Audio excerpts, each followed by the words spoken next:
Declaro abierta la sesión número 9990 del Consejo de Seguridad. En el orden del día provisional de esta sesión figura el siguiente punto: mantenimiento de la paz y la seguridad de Ucrania. Queda aprobado el orden del día.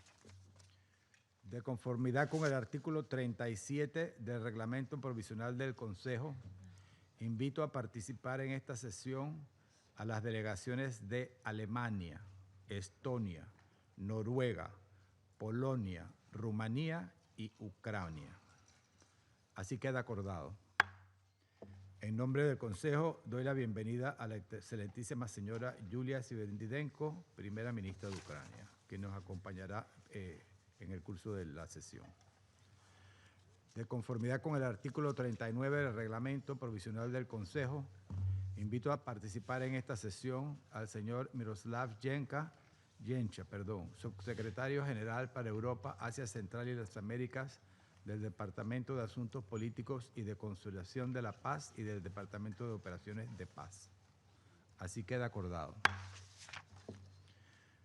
De conformidad con el artículo 39 del Reglamento Provisional del Consejo, invito a participar en esta sesión al excelentísimo señor Stavros Lambrinidis, jefe de la delegación de la Unión Europea ante las Naciones Unidas.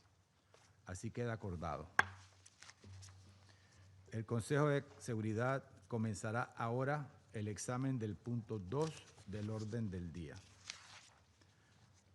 Doy ahora la palabra al señor Miroslav Yencha.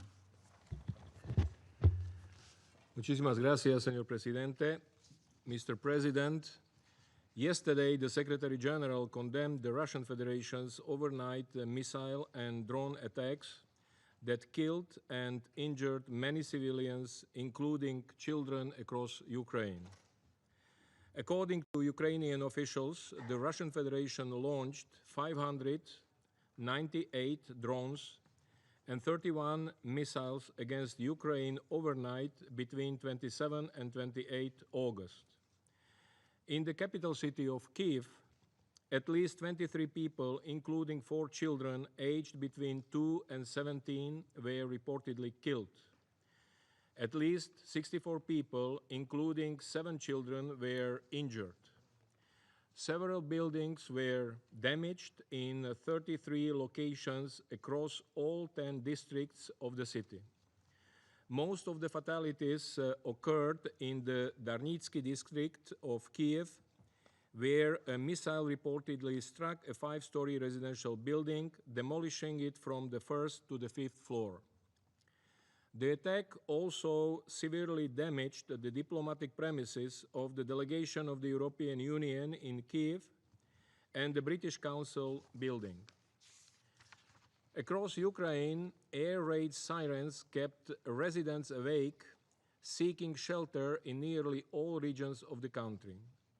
Civilian casualties were reported in Chernihiv, Kharkiv, Zaporizhia, Donetsk, and Kherson regions of Ukraine. In Vinnytsia region, a Russian attack reportedly struck a train depot. Yesterday's strikes are only the latest in the brutal escalation of countrywide aerial attacks. Just a week ago, overnight between 21 and 22 August, Russia reportedly launched 574 drones and 40 missiles on Ukraine. As a result, one person was killed in the western city of Lviv. In the southwestern Transcarpathia region, 15 people were wounded. These strikes on regions far from the front lines demonstrate the dangerously expanding geographic scope of this war. In July, the Office of the High Commissioner for Human Rights, OHCHR, recorded rising civilian casualties across 18 regions of Ukraine and in Kiev city. With at least 1,674 civilian casualties, 286 killed, and 1,388 injured, July set a new tragic record for monthly casualties since May 2022.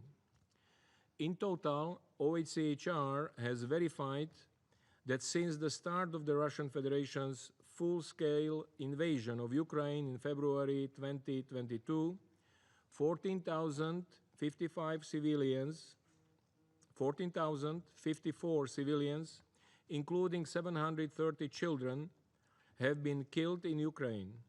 36,164 civilians, including 2,263 children, have been injured. The impact of the conflict has also spread to the Russian Federation, where local authorities have reported civilian casualties, including in the Belgorod, Kursk, and Bryansk regions bordering Ukraine. On 24 August, Russian officials reported that a fire broke out after a Ukrainian drone was shot down near the Kursk nuclear power plant, damaging a transformer at the site. We have also several reports of Ukrainian strikes on oil refineries inside Russia. While the United Nations is not in a position to verify these reports, the growing impact of the conflict on the civilian population in the Russian Federation is of concern too. We once again reiterate that attacks against civilians and civilian infrastructure violate international humanitarian law. We condemn all such attacks wherever they occur. They are unacceptable and must end immediately. Mr. President, we are also concerned about the impact of the expanding and escalating fighting on the humanitarian situation in Ukraine as we are entering the fourth winter of the full-scale war. The United Nations remains fully committed to supporting Ukrainian civilians. So far this year, together with our humanitarian partners, we have reached 3.8 million people with aid. Furthermore, targeted winter support preparations are underway for 1.7 million people through the 2025-2026 winterization response plan. However, for us to be able to continue our life-saving work, scaled up and flexible donor support is urgently needed. We also continue to urge the sides to fulfill their obligations under international humanitarian law and allow for the safe, rapid, and unimpeded humanitarian access to civilians in need, no matter where they are or who controls the territory. Mr. President, the mounting death toll and devastation caused by the intensifying fighting over the summer run counter to the significant efforts over the past few months to give diplomacy a chance. The Secretary General has welcomed the recent diplomatic efforts led by the United States, including the meeting between the Presidents of the United States and the Russian Federation in Anchorage on 15 August, and the meeting between the Presidents of the United States and Ukraine and European leaders in Washington, D.C. on 18 August. We have also welcomed the earlier 3 rounds of direct talks between Ukraine and the Russian Federation in Istanbul between May and July. We commend the exchanges of prisoners of war that have continued to take place as a result of these contacts. Most recently, on 24 August, an exchange facilitated by the United Arab Emirates brought 146 prisoners home from each side. However, as large-scale attacks against civilians persist and civilian casualties rise, the current diplomatic momentum is at risk of rapidly fading if the focus on the need to end the violence and engage in genuine peace talks is not maintained. We therefore urge all concerned to urgently de-escalate the situation and to redouble efforts to create conditions for inclusive diplomatic efforts towards a cessation of hostilities and a just peace. On Sunday, 25 August, Ukraine marked its 34th Independence Day. That day also marked 3.5 years of full-scale war for the people of Ukraine and Russia, which has continued to be a source of instability regionally and globally. We renew the Secretary General's appeal for a full, immediate, and unconditional ceasefire. A ceasefire that results in a just, comprehensive, and sustainable peace in Ukraine, one that fully upholds Ukraine's sovereignty, independence, and territorial integrity, in line with the UN Charter, international law, and relevant UN resolutions. The United Nations remains ready to support all efforts to this end. I thank you. Agradezco al señor Yencha la declaración que nos ha proporcionado. Doy ahora la palabra a los miembros del Consejo que deseen formular una declaración. Doy entonces la palabra a la delegación de Eslovenia. Thank you, President. ASG Yencha, thank you very much for your insight and the contribution to this discussion. Mr. President, yesterday, Russia launched its second largest air assault since the start of the war. 620 drones and missiles were launched against Ukraine. The majority of them were directed at the country's capital. The attack on the city caused over 60 civilian casualties. Among them are at least 23 dead, including 4 children. Several multi-story residential buildings were destroyed. Shock waves from one of them damaged the nearby premises of the delegation of the European Union and the British Council. These are not military targets. Aerial attacks in massive waves on densely populated urban areas with explosive weaponry have no justification. They cannot be explained away by claims of pursuing military goals. Months of intensified attacks against civilians and civilian objects demonstrate a clear escalation of Russia's aggression against Ukraine. They took place while peace in Ukraine is being discussed. Slovenia reiterates its condemnation of these attacks, including the most recent, and they must not go unpunished. Mr. President, it was encouraging for Slovenia to hear both sides committing to peace this year, numerous times. However, hopes for peace are being contradicted by actions on the ground. 2025 is rapidly becoming the deadliest year of this war. In comparison to last year, civilian casualties in Ukraine have increased by almost 50%. As we just heard, this July set a new monthly record for civilian casualties since May of 2022. Throughout the year, Russia responded to offers of peace with drone and missiles, like the latest overnight attack, which came in the midst of Ukraine's efforts to secure a summit meeting between both presidents. We are, however, stumbling on our path to peace. After months of engagement, tangible results are lacking. We need to refocus our discussions on stopping the bloodshed. We need an immediate and unconditional ceasefire. Slovenia stands ready to work towards a just and lasting peace in line with the UN Charter. All nations have the right to shape their own future, and all people deserve to enjoy peace, dignity, and freedom. It is time we empower Ukrainians to do just that. I thank you. Agradezco a la representante de Eslovenia su declaración. Doy ahora la palabra a la delegación de Dinamarca. Thank you, Mr. President. And I also wish to thank Assistant Secretary General Genscher for his informative and sobering briefing.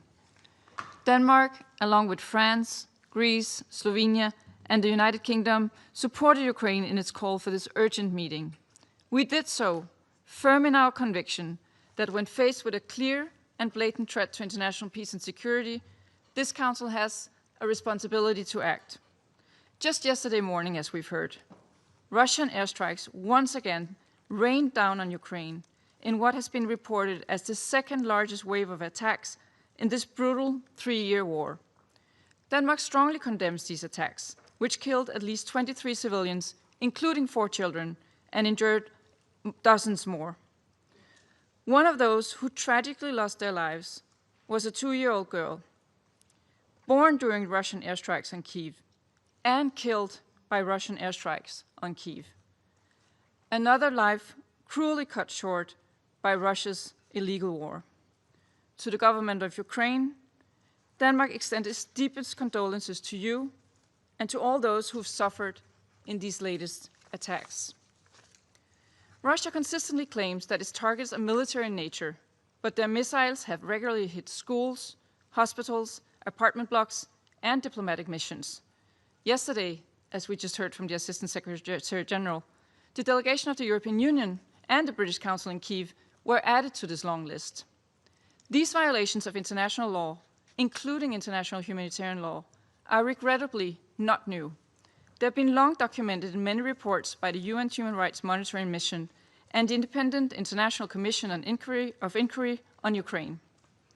Mr. President, we commend the United States' effort to stop the killing and continue to hope for a breakthrough towards a comprehensive, just and lasting peace in Ukraine. But we must remain vigilant. Russia's words about peace must be accompanied by actions for peace, not by attacks on civilians.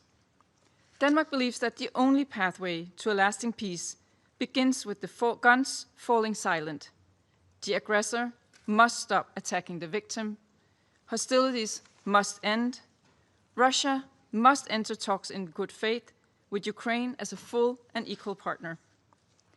Looking further ahead, as in any war, if there is to be a lasting peace, there must be justice and accountability. And the only just peace is one based on the United Nations Charter. Clear and robust security guarantees for Ukraine would also be essential for a lasting peace.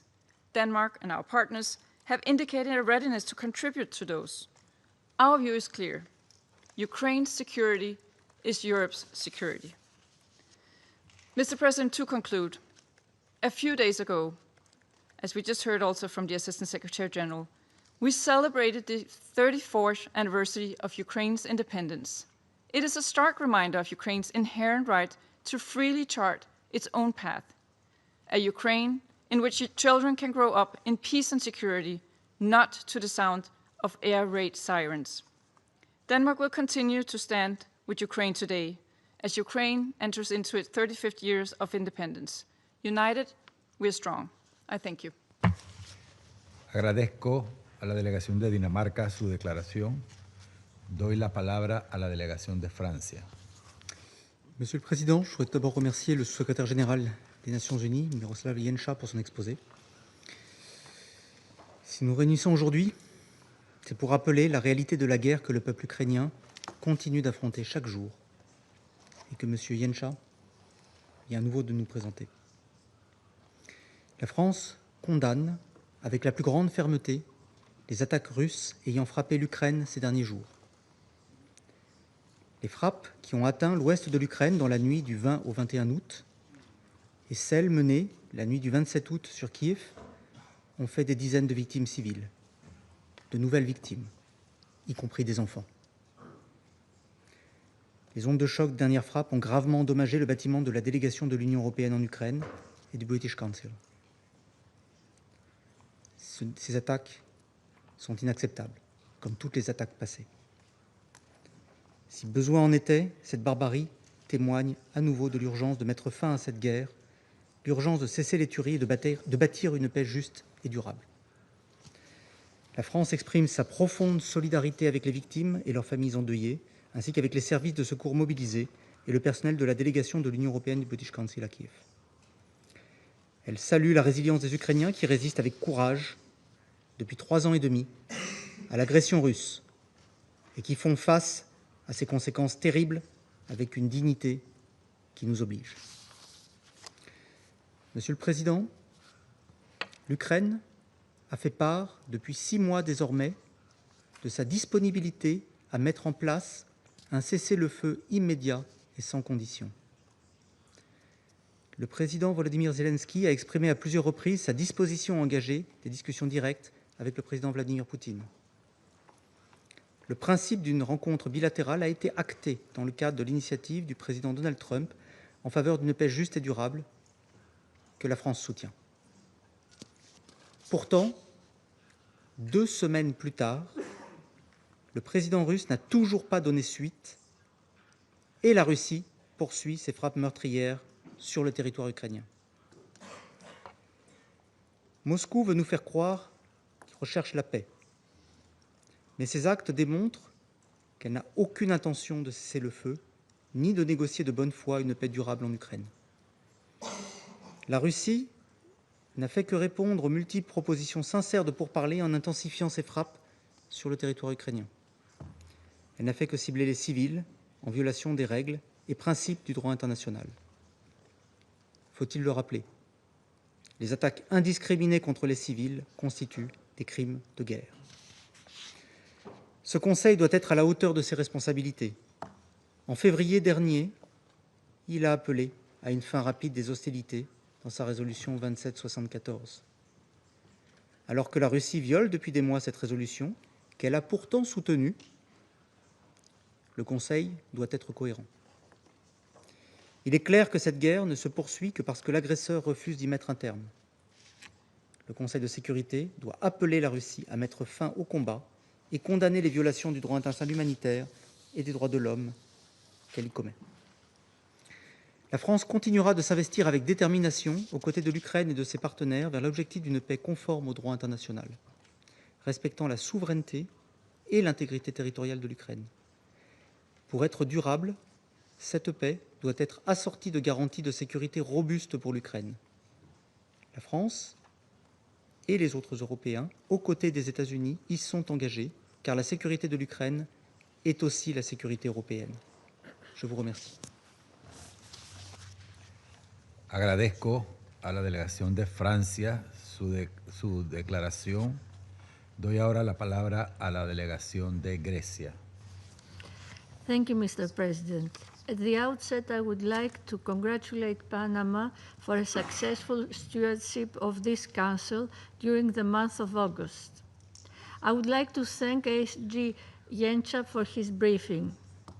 Mr. President, despite intensified international efforts to achieve a comprehensive, just, and lasting peace in Ukraine, Russia persists in its attacks against major urban centers, civilians, and critical infrastructure.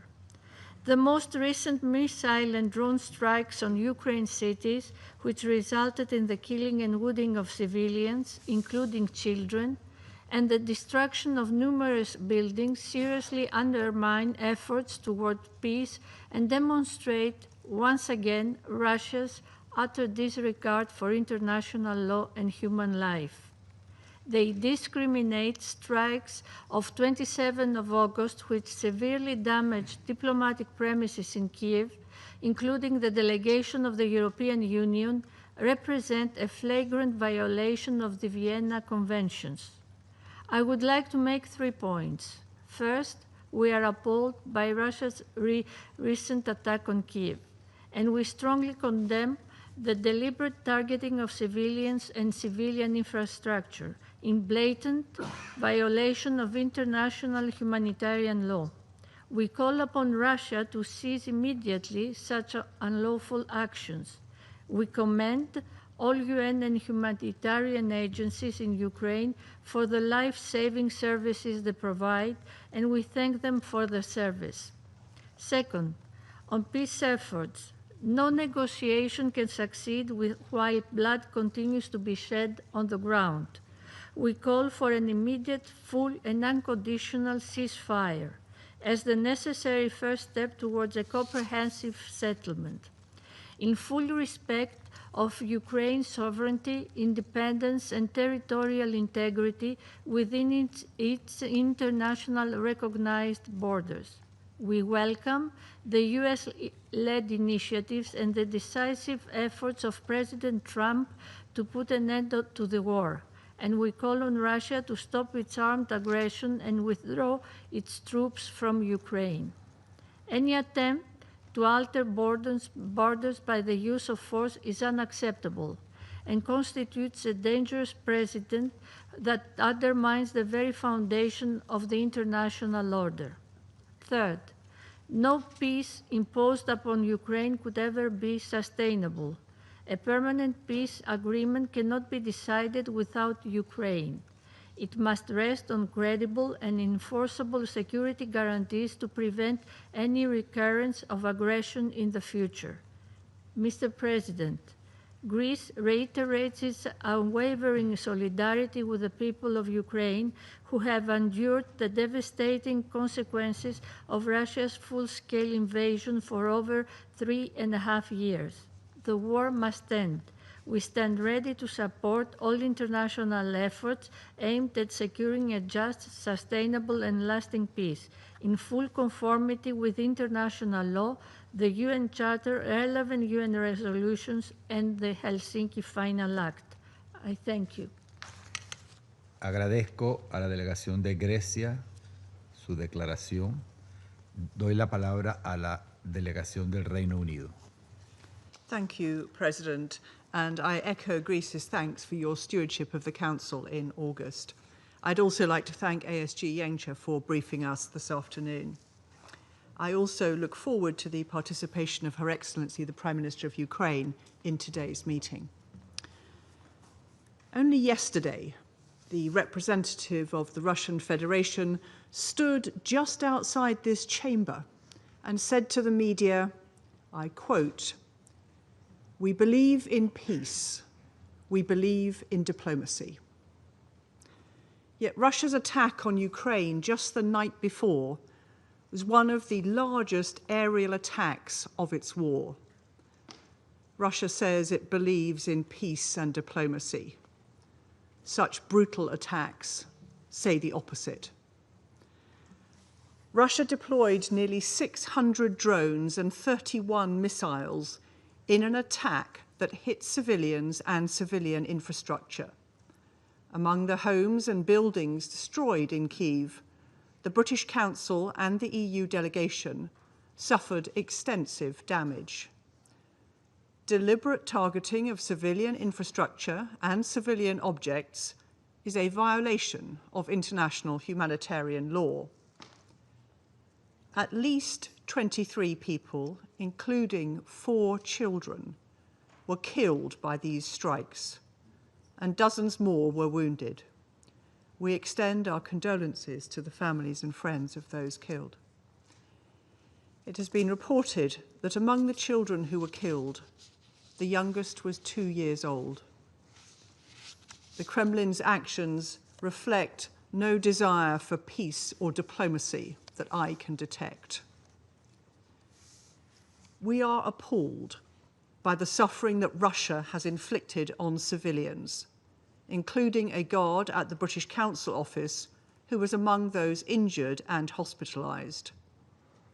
We're equally outraged by the damage these strikes caused to neighbouring EU delegation building.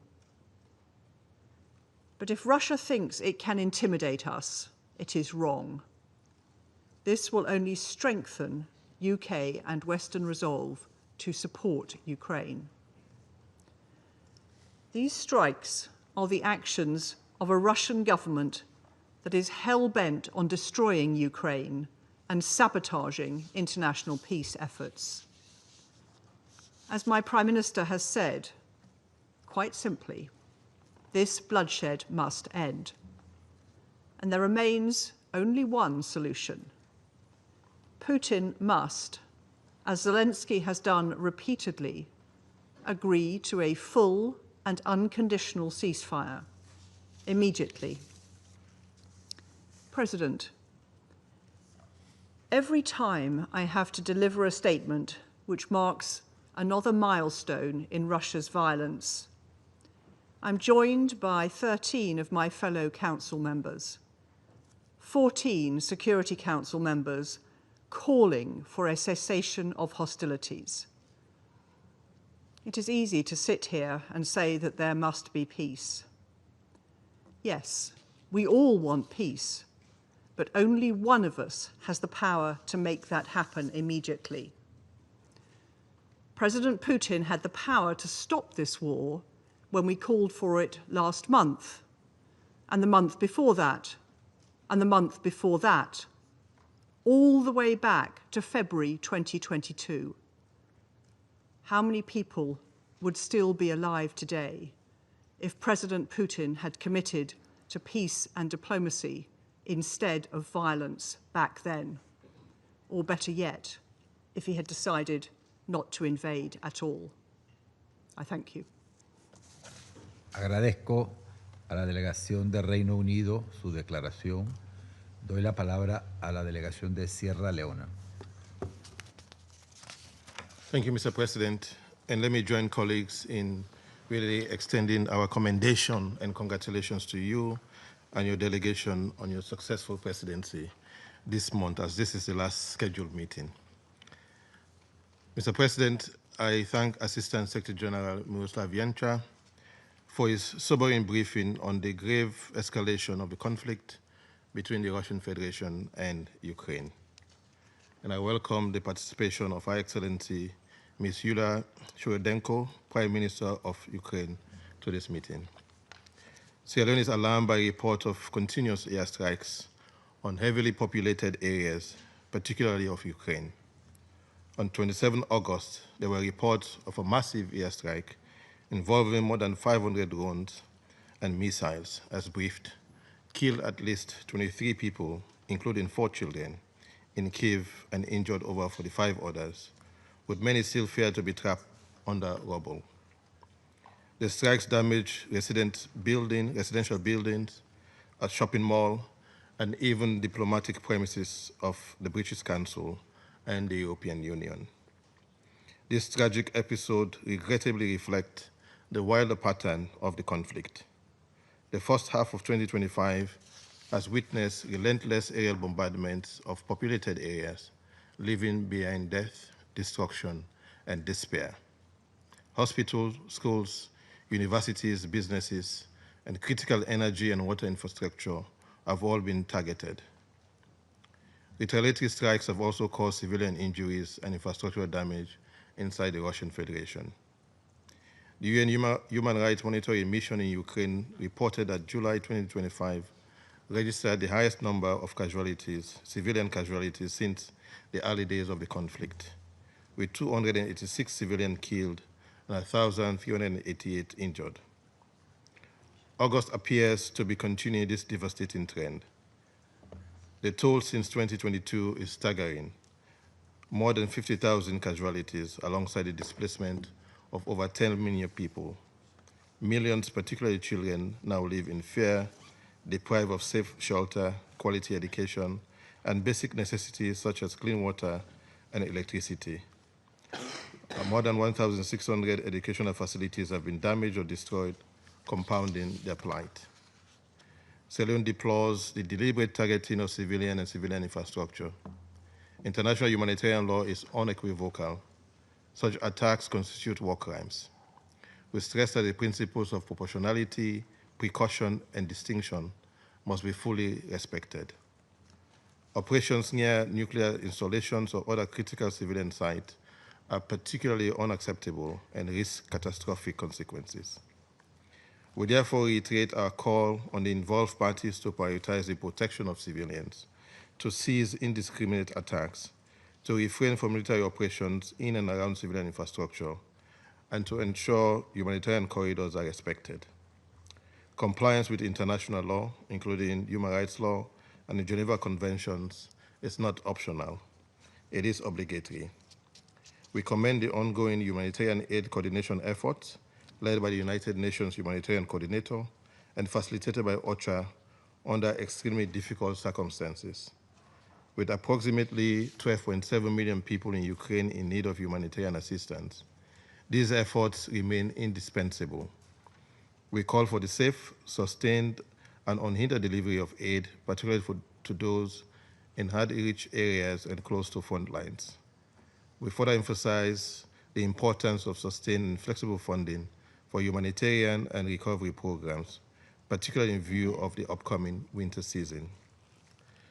Mr. President, this conflict is not confined to the borders of Ukraine or the Russian Federation. Its ripple effects are destabilizing global economies, undermining trust in the international system and norms, and aggravating food and energy insecurity. The disruption of grains export disproportionately affected developing countries, including in Africa, driving up prices and straining vulnerable economies. Most gravely, the conflict adds to a mosaic of geopolitical issues that are eroding the very integrity of the UN Charter. If internationally recognized borders can be redrawn by force and sovereignty principle not immutable, then the foundation of global peace and security is left unprotected. For Sierra Leone, the sovereignty, independence, and territorial integrity of states are immutable principles. To compromise them is to compromise the rules-based international legal order itself. Sierra Leone reaffirms its unwavering support for the Charter of the United Nations and its core obligations under Article 2.3 that all member states must settle disputes by peaceful means. In this spirit, we recall the Council's recent adoption of Resolution 2774, which reaffirmed that the primary purpose of the United Nations is to maintain international peace and security and to resolve disputes peacefully. It further called for a swift end to the conflict and a lasting peace between Ukraine and the Russian Federation. We also note the guidance of the General Assembly in its most recent resolution at the 11th Emergency Special Session, which underscored the urgent need to end the conflict this year. Sierra Leone aligns itself with these calls because peace must be the immediate priority. That peace, however, must be just, comprehensive, and sustainable. Only through genuine dialogue and good faith negotiations can the bloodshed end and stability return. With this in mind, and given the escalating toll of death, displacement, and destruction, the only viable path forward is through diplomacy and dialogue. We therefore support all initiatives, both within and beyond this Council, aimed at securing a stop in fighting, declaration of a pause to pave the way for a just, comprehensive, and sustainable peace. We take note of the recent confidence-building measures, including the exchange of prisoners of war, civilian detainees, and soldiers' remains, facilitated through talks in Istanbul. These are positive steps that should be built upon. We also welcome recent high-level engagement and urge that they translate into meaningful negotiations for unconditional ceasefire and eventually peace agreement. The international community, and above all this Council, must remain steadfast in its support for such efforts. supporting negotiations that address critical issues, including immutable borders, security guarantees, military capabilities, and regional stability. Resolution 2774 provides a framework, but it is the will and leadership of the member state that will determine whether peace is achieved. The stakes are too high for delay. The people of Ukraine and the Russian Federation, and indeed the wider world, deserve an end to this devastating war. Sierra Leone stands ready to work with all members of this council and all parties concerned to ensure that leadership, goodwill, and the principles of the Charter prevail. Only then can we restore faith in international law, rebuild shattered lives, and reaffirm the UN's enduring purpose of saving succeeding generations from the scourge of war. I thank you. Agradezco a la delegación de Sierra Leona su declaración. Doy la palabra a la delegación de la República de Corea. Thank you, Mr. President. At the outset, I also thank SG and Cha for the timely briefing and welcome the representative of Ukraine, His Excellency Prime Minister Sviridenko. Mr. President, we return once again to this August chamber under grim circumstances to discuss the most recent appalling attack against civilians and civilian infrastructures in Ukraine. For months, we have witnessed an expansion of heavy air attacks and again urgently called for a cessation of hostilities in Ukraine. However, these calls are again being ignored as the Russian Federation continues to scale up its expansive drone and missile strikes on heavily populated civilian targets. The Republic of Korea condemns Russia's escalating attacks on civilian infrastructure. In the early hours of Thursday morning, Russia launched yet another disturbing drone and missile assault on high-rise residential buildings, educational institutions, and civilian transport as Kiev and other cities slept, killing at least 19, 4 of whom were children, and injuring over 60 others. And in addition to targeting Ukrainian civilians and civilian infrastructure, Thursday's attacks also hit the EU mission and British Council.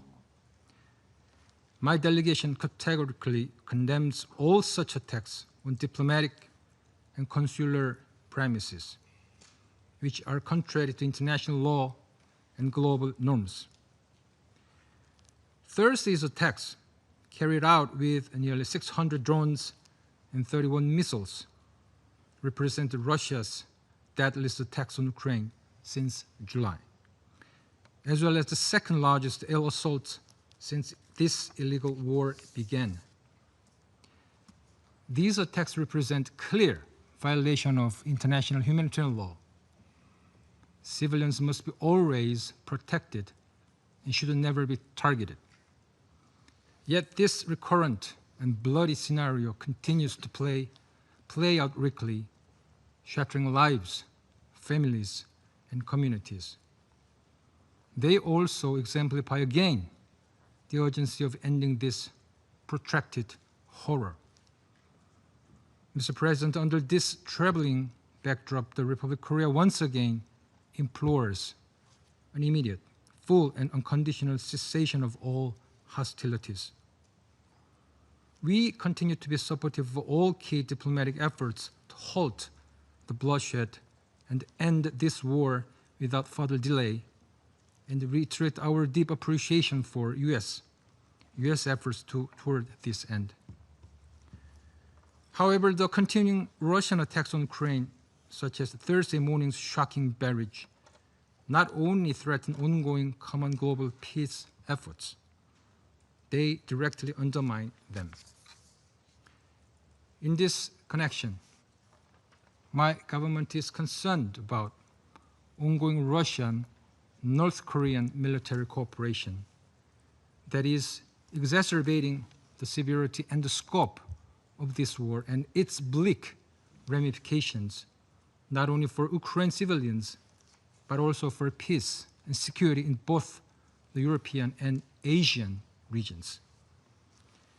Mr. President, all parties must take swift and concrete steps toward an end of war agreement in line with the Security Council Resolution 2774 to ensure a lasting peace between Russia and Ukraine.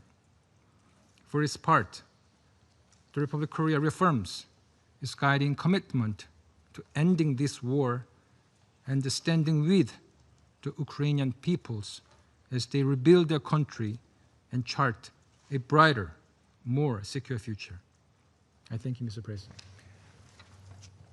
Agradezco a la delegación de la República de Corea su declaración. Doy la palabra a la delegación de China. 主席，首先我要祝贺巴拿马即将完成本月安理会轮值主席的工作，并预祝韩国担任下月轮值主席一切顺利。我感谢严洽助理秘书长的通报。主席，当前乌克兰问题正进入谈判解决的关键阶段，中方支持一切有利于和平解决危机的努力，欢迎俄美、乌美、欧美近期举行的一系列接触和谈判，乐见相关方保持接触，寻求解决办法。与此同时，地面的战事仍未停歇，俄乌持续针对对方实施无人机和导弹袭击，导致新的平民伤亡和基础设施损毁，令人深感痛心。这也表明，实现和平的道路漫长而曲折，需要各方共同做出更多努力。我讲3点：第一，希望当事方展现冷静克制，推动战场局势尽快降温。我们再次呼吁，在任何情况下，平民和民用基础设施都不应该成为袭击目标。冲突当事方应严格遵守国际人道法，切实保护平民和民用基础设施安全。第二，希望有关各方相向而行，保持对话谈判势头。当前各方在实现和平的一些关键问题上，立场主张还有不小差距。越是如此，越要保持信心，保持接触，展现政治意愿，体现灵活姿态，争取尽早达成和平协议。第三，希望国际社会凝聚共识，为危机的政治解决营造积极氛围。国际社会，特别是重要利益攸关方，应在停火止战、劝和促谈方面开展更多的外交努力，应为推动对话谈判发出更多的积极信号。主席，从战争爆发第一天起，中方就呼吁停火止战，坚持劝和促谈，推动政治解决。我们以习近平主席提出的4个应该为根本遵循，同当事方保持接触，派出特使开展穿梭外交，并在联合国发起成立乌克兰危机和平之友小组，凝聚和平共识，推动和平努力。中方愿继续同国际社会一道，为推动危机的早日政治解决发挥建设性作用。谢谢主席。Agradezco a la delegación de China su declaración. Doy la palabra a la delegación de Guyana. Thank you, Mr. President. At the outset, I want to join in congratulating you and the delegation of Panama for your excellent stewardship of the Council during the month of August. And I also thank ASG Yencha for his briefing. Mr. President, we meet today following yet another series of airstrikes on Ukraine, which killed at least 23 people, including children. 23 lives that would have been spared had the parties agreed to a cessation of hostilities. The strikes also destroyed, as we heard, a residential building and damaged premises belonging to the European Union Mission and British Council in Kyiv. Guyana is compelled to reiterate the following three messages. First, Russia's military action in Ukraine undermines international law and is contrary to the principles enshrined in the UN Charter of respect for sovereignty, territorial integrity, and non-interference in the internal affairs of another sovereign state. The cost of this conflict, while borne most heavily by the Ukrainian people, is also being paid by civilians in the Russian Federation, the entire region, and the global community. We therefore reiterate our call for an urgent intensification of diplomatic dialogue to end the conflict, taking advantage of the pathways already created, and for immediate de-escalation of hostilities in both Russia and Ukraine. Lasting peace could never be achieved through the use of force, but rather by intense diplomatic effort.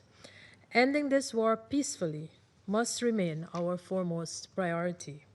Second, we reiterate our demand for full adherence to legal obligations under international law, including international humanitarian law and international human rights law. This conflict, from its inception, has been characterized by violation after violation of international law, with numerous attacks against critical and civilian infrastructure, the abduction of children, the denial of humanitarian access, and the killing of humanitarian personnel. There have also been attacks against nuclear facilities. We once again call upon the conflict parties to fulfill their obligations under international law, including international humanitarian law, and to take all necessary precautions to protect civilians. We also underscore the need to prioritize the protection of children. Third and final, the international community must continue to support efforts and confidence-building measures that could bring the two parties closer to the goal of negotiating a ceasefire. We commend the recent prisoner exchanges and the talks in Istanbul and hope that these can continue and will be matched by initiatives in other areas. In closing, Mr. President, Guyana will continue to support all efforts of the UN Secretary-General and other willing partners who have been working diligently towards sustainable peace, a peace that respects Ukraine's sovereignty, independence, and territorial integrity within its internationally recognized borders. I thank you. I thank the delegation of Guyana for their statement. I give the floor to the delegation of the United States.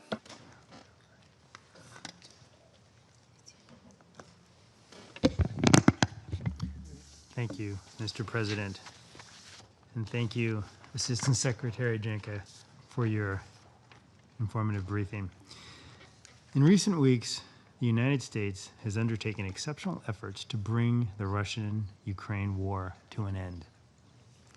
President Trump met face-to-face with Russian President Putin in Alaska on August 15th, the first summit-level meeting between our countries since Russia launched its invasion more than 3.5 years ago.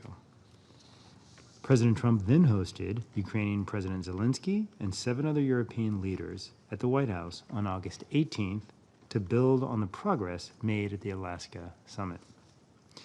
The latest drone and missile attacks on Ukraine, which resulted in numerous civilian casualties and damage to residential areas, the offices of the EU delegation in Kyiv, and the building which houses the British Council, cast doubts on the seriousness of Russia's desire for peace.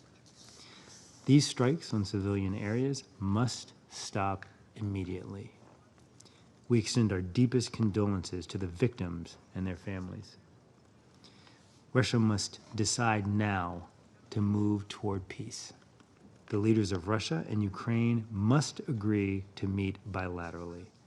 President Trump has warned of further economic measures the United States could take if Russia instead chooses to continue this war, measures which could have far-reaching impact on Russia's future economic prosperity. The United States calls on the Russian Federation to avoid these consequences by stopping the violence and engaging constructively to end the war. With that, I thank you, Mr. President. I thank the delegation of the United States for their statements. I give the floor to the delegation of Algeria. شكرا السيد الرئيس. Thank you, Mr. President. At the outset, I would like to thank the Assistant Secretary General, Mr. Miroslav Jenča, for his thorough briefing. Mr. President, my country, Algeria, has repeatedly expressed its concern over the ongoing war between Russia and Ukraine. The consequences of this war are ongoing, leading to a deterioration of the humanitarian situation. Many innocent civilians have fallen. Others continue to suffer, including children, women, and older persons. With the continuation of confrontations, civilian infrastructure is also being destroyed, which is having a serious impact on the daily lives of civilians. What's more, information received yesterday noted the destruction of several diplomatic buildings in Kiev following explosions. Algeria reaffirms that the logic of confrontation will only lead to more violence and hostility.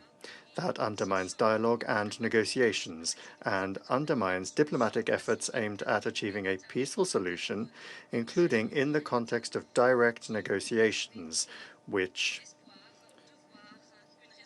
gave us the hope of seeing a just and lasting solution to the war. What's more, the continuation of the conflict has been reflected in many other regions of the world, including in developing countries that have not been spared. We have indeed seen upheaval in markets, particularly when it comes to the cost of foodstuffs and energy. Mr. President, we condemn violations of international law and would like to affirm the following. Firstly, we call upon the two parties, Russian and Ukrainian, to show restraint and to avoid further violence in order to spare civilians and to guarantee their safety and security. It is necessary to respect international law, including international humanitarian law, which calls for the protection of defenseless civilians and civilian infrastructure and diplomatic premises. Secondly, we call for upholding the logic of dialogue, negotiation, and consultation instead of that of escalation and confrontation. We must focus all diplomatic efforts on cooperation in order to achieve a just, comprehensive solution that can put an end to the war once and for all. In this context, Algeria commends the diplomatic efforts that recently led to summit meetings.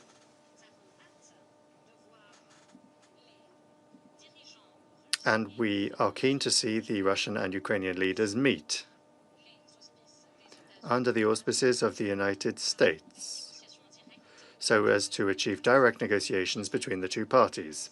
Third, we call for concerted collective efforts to create an environment that is conducive to dialogue, and so as to conduct negotiations to achieve a consensus between the two parties, removed from any polarization or any narrow geopolitical calculation. By way of conclusion, we are firmly committed to all international efforts aimed at achieving a peaceful, just and lasting political solution on the basis of the purposes and principles of the United Nations Charter, taking into account the legitimate security concerns of both parties. Thank you. Agradezco. I thank the representative of Algeria for the statement. I now give the floor to the representative of Somalia. Thank you, Mr. President. Mr. President, I also join others in congratulating you and Panama in the excellent manner in which you steered the Council's work for the month of August. Mr. President, at the outset, I would like to extend my appreciation to ASG Jenča for his comprehensive briefing on the latest development in Ukraine. We remain gravely concerned by the recent escalations in Ukraine. the intensification of hostilities, including increased strikes on civilians and civilian infrastructure, serve as a stark reminder of the persistent volatility in the region and the severe toll being exacted on civilians. In this regard, I wish to underscore the following points. First, these developments highlight the urgent and ongoing need for all parties to prioritize protection of civilians and civilian infrastructure. It is imperative that the international legal obligations are respected at all times in order to safeguard lives and preserve stability throughout this crisis. Second, we firmly maintain that there is no military solution to this conflict. Continued hostilities only serve to prolong the suffering of civilian population and undermine the prospect for a durable peace. Lasting solutions are found at the negotiating table, not through the use of force. Third, we welcome the recent diplomatic initiatives by President Trump and the US to end the war in Ukraine, including the high-level meeting between the US President and the Russian President in Alaska, as well as the meeting with the President of Ukraine and European leaders in Washington, D.C. Such efforts represent important steps toward fostering a dialogue, rebuilding trust, and laying the groundwork for just and sustainable peace. Fourth, we reiterate our call for immediate and comprehensive ceasefire. It is incumbent on all parties to exercise maximum restraint to prevent further deterioration of the situation and to create conditions conducive to sustainable negotiations. To conclude, Mr. President, my delegation reaffirms its unwavering support for all efforts aimed at tackling the root causes of this conflict and achieving just and lasting solution consistent with the principles of the United Nations Charter.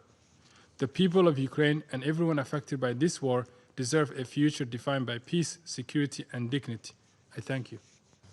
Agradezco a la delegación. I thank the representative of Somalia for the statement. I now give the floor to the representative of Pakistan.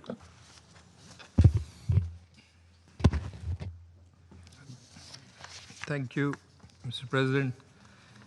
Allow me also to start by congratulating you and your entire team for the successful and brilliant steering of this Council's work during current month.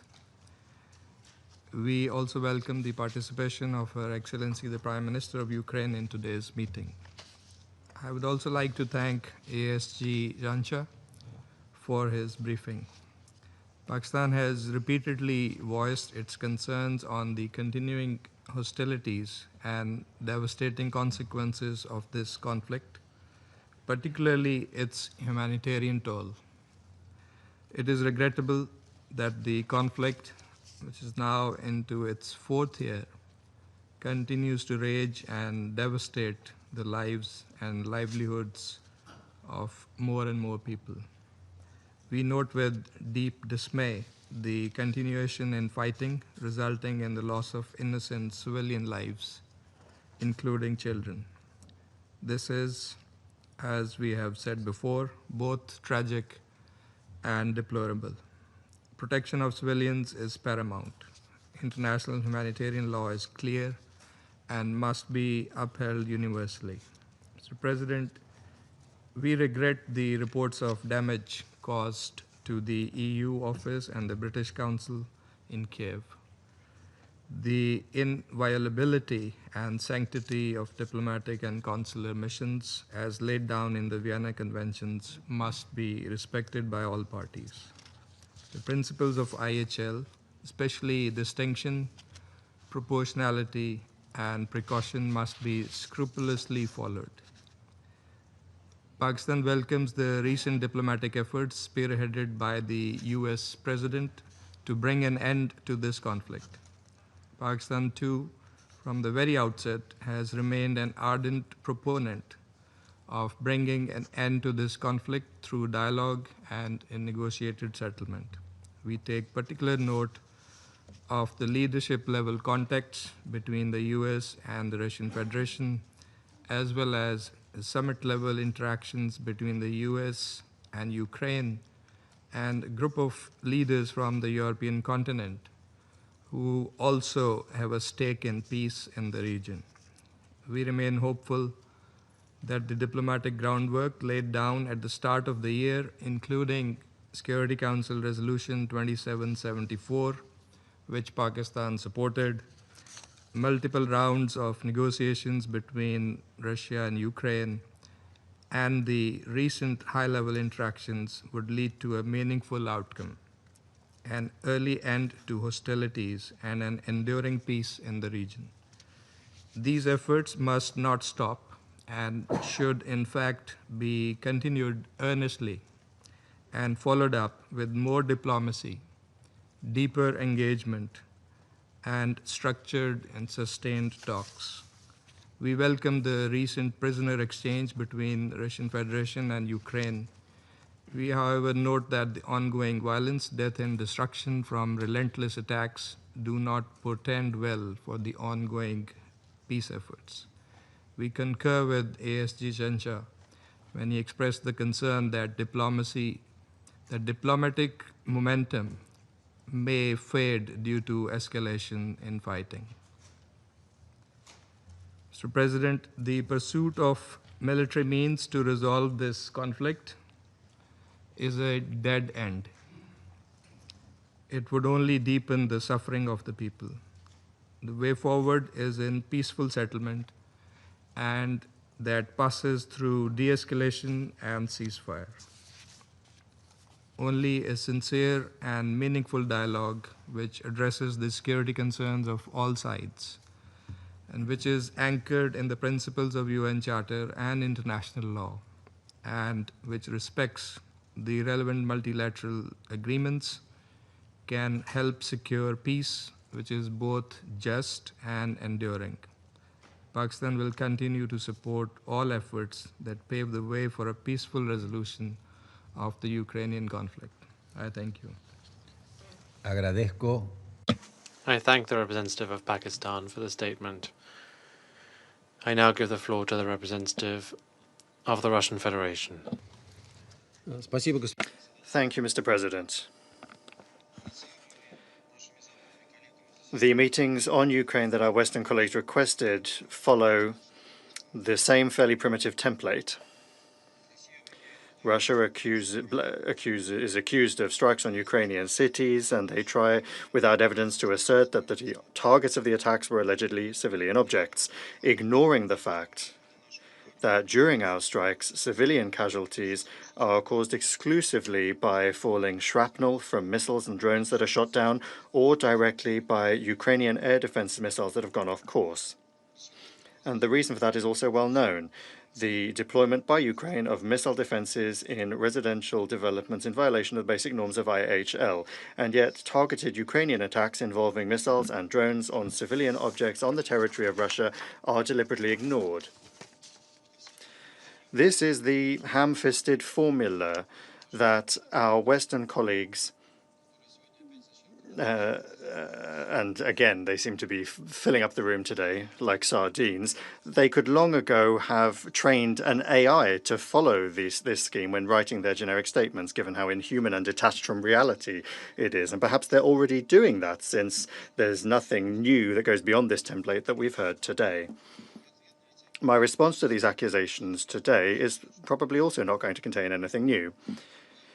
Yes, we did indeed, in the night between the 27th and the 28th of August, in pursuit of the aim of demilitarizing Ukraine, strike objects that relate to the military-industrial complex of that country. As was announced today by the Ministry of Defense of Russia,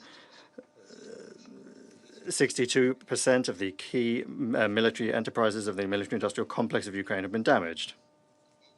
The group missile and air strike targeted in particular military airfields, Air Force arms depots, hangars, airport aprons, and other transport and energy nodes in a number of Ukrainian oblasts. In Kiev and Kiev Oblast, the main targets were companies of the military-industrial complex, including the factories Artyom, Kievsky Radio Zavod, Spets Oboron Mash, Slavutich, and Ukrspets Systems. They were directly involved in the development and production of various forms of UAVs, and they have capacity for the repair and production of radar stations, fire control systems, and UAF communications equipment, as well as UAF assembly lines and warehouses. At the same time, the Kiev regime, as in the past, shamelessly and criminally used the tactic of a human shield by putting these enterprises of the defense complex, air defenses and electronic warfare, near residential developments and densely populated areas of cities. And so it's no surprise that once again, Ukrainian air defense missiles hit residential districts. And that was the reason for damage being caused to the buildings of the UK and EU missions, and also the death of civilians in partially destroyed residential buildings. However, these victims were not only not forcing the criminal regime to, at long last, remove air defenses from and military enterprises from residential districts, but are actually being used by them as a tool for political manipulation. Every such tragedy is intentionally whipped up to blame the deaths of Ukrainian civilians on Russia, to appeal to Western sponsors and international donors, to demand the introduction of new sanctions, and to angle for new arms deliveries. And that happened today as well. Before our eyes, with the complicity of Western members of the Security Council, the lives of the civilians of Ukraine have been turned into a bargaining chip, and human suffering is becoming a way to achieve mercenary foreign policy goals. In light of the irremediable hypocrisy of our Western colleagues and their reluctance to expose the true reason for people dying, Ukrainian citizens have long ago figured out what's going on. They quickly understood that the danger for them was coming from the Ukrainian air defense systems and not Russian strikes. You don't believe me? Well, just read Ukrainian social networks. There, people have for a long time been warning one another about the deployment of air defense and military enterprises near their homes, and making fun of you, Western colleagues, and your awkward attempts to cover for the criminal Kiev regime. Mr. President, and there's another thing which is transforming today's meeting into a theater of the absurd. While emphasizing the victims and destruction in Ukrainian cities, the Western initiators of today's meeting are, as usual, deliberately ignoring the UAF's premeditated hunting of civilians, including women, children, and older persons on the territory of Russia. Ukrainian Nazis are intentionally using strike drones against apartment buildings and private residencies, civilian transport, agricultural machinery involved in collecting the harvest, and commercial and social facilities. Each day, Russian regions have tens and hundreds of drones launched against them. In the week from 18 to 24 August alone, the shelling of Ukrainian Nazis caused 140 civilian casualties. 120 people were wounded, including 8 minors, and 19 people died, including 1 child. Our Western colleagues aren't interested in those victims. They are part of their strategy to do harm to Russia at the hands of Ukraine, for the sake of which their anti-Russia project in the past was created by them. Moreover, they intentionally overlook the fact that our combined strike on objects of the military-industrial complex of Ukraine came in response to what has been going on for the last 2 weeks after the Alaska summit, that is to say, attacks on oil refineries in Russia. It's clear that these strikes have no strategic military significance because they don't impact the situation on the contact line. Their true aim is an attempt to damage civilian energy infrastructure and to interrupt fuel supplies. Moreover, behind these actions is the calculation of provoking retaliatory measures from Russia to then misrepresent them as disproportionate and then accuse Moscow of sabotaging any attempts at peace talks. In this context, the strikes on the Druzhba oil pipeline are telling. It is one of the key routes for the delivery of oil to Europe. The most recent act of sabotage on the 22nd of August was so serious that it knocked out the pipeline for several days. In this case, this is a provocation designed to harm the economic interests of EU countries and infrastructure that ensures the energy stability of the region. Under pressure from Hungary and Slovakia, even the European Commission was forced to react to this.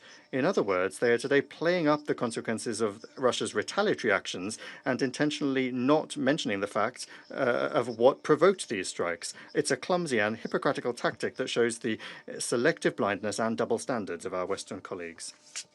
Mr. President,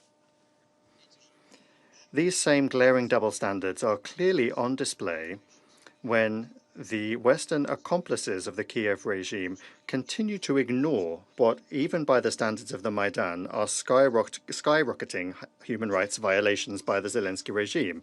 We're talking about the mass trampling of fundamental human rights and freedoms, including those of the Russian-speaking population, the hateful harassment of dissenters, attempts to outlaw the canonical Orthodox Church. Even by the most modest calculations, around 7,000 Ukrainians, without reason, exclusively on political grounds, have been deprived of their freedom. And this also applies to clergy from the Ukrainian Orthodox Church, and also journalists and ordinary citizens who express an opinion that is not in line with the position of the regime.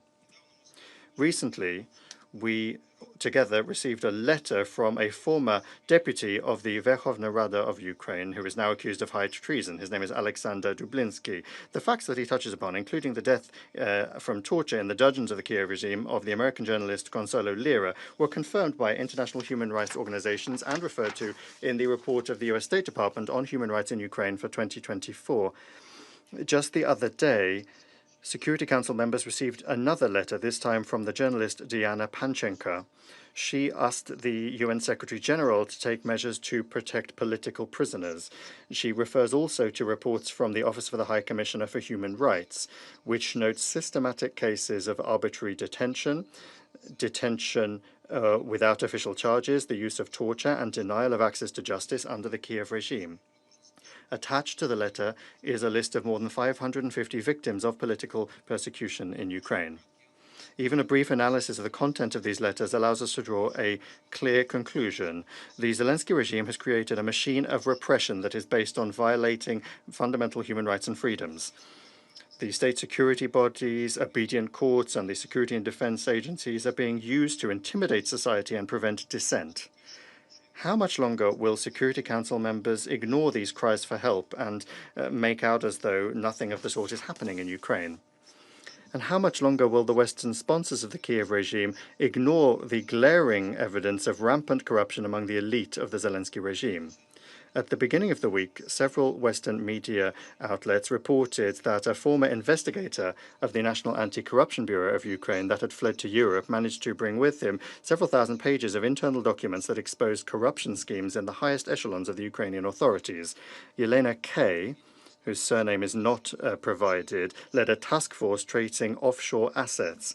The selectively published purchase and sale agreements and information from bank transfers indicates that Zelensky and those close to him used an extensive network of shell companies to launder illegal income and subsequently to purchase elite real estate abroad. And we're talking about an amount of more than $1.2 billion. And hundreds of properties, including in Spain, the UK, France, and Italy.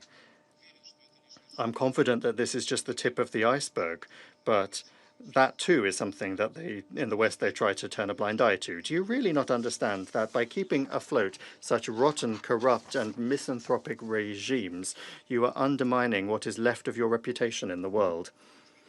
Mr. President, if our Western colleagues were able to speak the truth, they would long since have acknowledged that for many years the West had been creating in Ukraine direct threats to the security of the Russian Federation and essentially indulged the actions of the Kiev regime to exterminate on Ukrainian territory everything Russian and the Russian-speaking population, in gross violation of the UN Charter, which requires upholding human rights, including linguistic and religious rights, as well as numerous international conventions, as well as the Constitution of Ukraine itself. This admission would be an excellent starting point for a long-term and sustainable settlement of the Ukrainian crisis. That's not happened yet, but there is some optimism coming from the fact that some of our partners, first and foremost the United States, are more and more understanding the need to address the root causes of the conflict, without which it won't be possible to resolve it. More and more understanding the need to address the root causes of the conflict, without which it won't be possible to resolve it. These sorts of trends that in particular emerged during the recent Russo-American summit in Alaska are keeping the Zelensky regime up at night, as well as its European sponsors. And so that is why they're doing everything they can to try to outmaneuver the positive understandings achieved in Alaska, or at least to distort them. This is most evident now when it comes to the issues of security. In that regard, I would like to declare to be unacceptable any new attempts to resolve collective security issues in circumvention of Russia without taking into account our interests and concerns. These attempts were what provoked the crisis situation in the Euro-Atlantic area, and a solution to that is not yet in sight. We have repeatedly explained our position of principle on this, a cornerstone of which is mutual respect and equality. We oppose any impingement on the sovereignty and independence of other states, and we will not allow such attempts when it comes to Russia. Our legitimate interests in the security sphere will be upheld hard and fast. In the form of security guarantees, the collective West is promoting one-sided, essentially neo-colonial initiatives to deter Russia. This relates to the clearly unfeasible European plans for the further militarization of Ukraine, the building up of the military presence of NATO countries in the Black Sea region, including airspace patrols. And they are also shamelessly proposing to limit the number of guarantor countries to the key states of NATO. Colleagues, the provision of security guarantees is not a condition, but rather the result of a peace settlement after the root causes of the conflict in Ukraine have been removed. The security guarantees in the form that they are being voiced by our former European partners would only facilitate a further degradation of strategic stability at the regional and global levels. In this regard, it would be appropriate to recall the initiative of the Ukrainian side itself, which was proposed by Ukraine in April 2022 in Istanbul. The Ukrainian negotiating team at the time outlines the main principles of an agreement on concluding the hostilities and ensuring a sustainable settlement. That included Ukraine's abandonment of entry into NATO or any other. В этом контексте украинская сторона предложила. The Ukrainian side proposed, and our delegation agreed to develop security guarantees, the parties to which would be all of the permanent members of the UN Security Council, as well as specific states that may have an interest in joining this group of security guarantors. It is evident that Kiev's proposal presupposed that those guarantees would be equal and the security of all interested parties, including Ukraine's neighbors, would be ensured on an equal, indivisible basis. We supported that option. The document was initialed and we were prepared to sign an official treaty. We understand it now as well, and we are prepared to consider it. Unlike the various other schemes being discussed that essentially boil down to the territory that is still under Ukrainian control being buttressed by NATO countries, even going as far as the introduction of military contingents there. For Russia, that is absolutely unacceptable because it could lead to an uncontrolled escalation of the conflict with unpredictable consequences. Those that advance such ideas are not interested in resolving the crisis, rather they want to perpetuate it, possibly through a temporary freeze. That is not at all what we were talking about in Alaska. We also note many attempts to distort the idea of holding a Russo-Ukrainian summit and assertions that Russia is allegedly not prepared to do so. Quite the opposite. We have repeatedly said that we can consider this scenario, but provided that there is thorough prior preparation for such a meeting and the substantive content of it. Otherwise, it would simply not have any meaning. We do stand ready to work in any formats with the understanding that that should be in good faith and honest. A possible Russo-Ukrainian high-level meeting could draw up mutual agreements that are based on well-understood steps and measures following the Alaska summit. However, what can we talk about really if Zelensky is publicly saying that he does not, for example, want to discuss the question of territory, in so doing throwing down the gauntlet to President Donald Trump, who openly said that that should be the subject of negotiations. The head of the Kiev regime has also clearly stated that no one can ban Ukraine from joining NATO, which also runs counter to what was said by President Trump. Zelensky also is not intending to repeal the laws that essentially ban the Russian language, destroy Russian culture, education, Russian language media, and the canonical UOC. If the expired Ukrainian president is not prepared for these discussions and in general does not want to make any compromises, which he has repeatedly highlighted over the past 10 days, then it's not entirely clear why he is insisting on a meeting with Russian President Putin. Mr. President, To achieve mutually acceptable solutions that would guarantee a non-repetition of the conflict, diplomatic efforts must be intensified. I would remind you that during the third round of the renewed Istanbul negotiating track on the 23rd of July, we proposed that the Ukrainian side consider the creation of 3 working groups on political, humanitarian and military issues. We believe that this would allow us to more specifically consider the agenda items, and that could be useful in terms of bringing our positions closer together and achieving a settlement of the Ukrainian crisis. More than a month has gone by since then, but we have still not got a response from Ukraine. We believe that this matter and the course of the negotiations in Istanbul in general to be something of a litmus test for what Kiev is really interested in. Is it diplomatic work or simply PR and the sabotage of constructive mediation efforts? Thank you for your attention. Agradezco a la delegación. I thank the representative of the Russian Federation for the statement. I will now make a statement in my capacity as representative of Panama.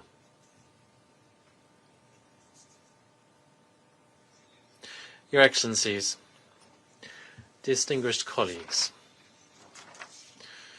we would like to thank AC1G for participating in this meeting and also for his detailed briefing on the security situation in Ukraine. We note the participation of Her Excellency Yulia Syrydenko, the Prime Minister of Ukraine, and we also welcome the participation of the representatives of Poland, Estonia, Norway, Germany, Romania, and the European Union. Thank you all for being with us this afternoon. Your Excellencies, Panama echoes the statement issued yesterday by Secretary-General Guterres. He condemned the Russian attacks on Kiev, Ukraine, during the morning of the 28th of August. We also condemn them, and we echo his call for an immediate end to the bombing. Panama laments the high toll of civilian deaths, including children, caused by this latest tragic attack, and we would like to extend our condolences to the bereaved families.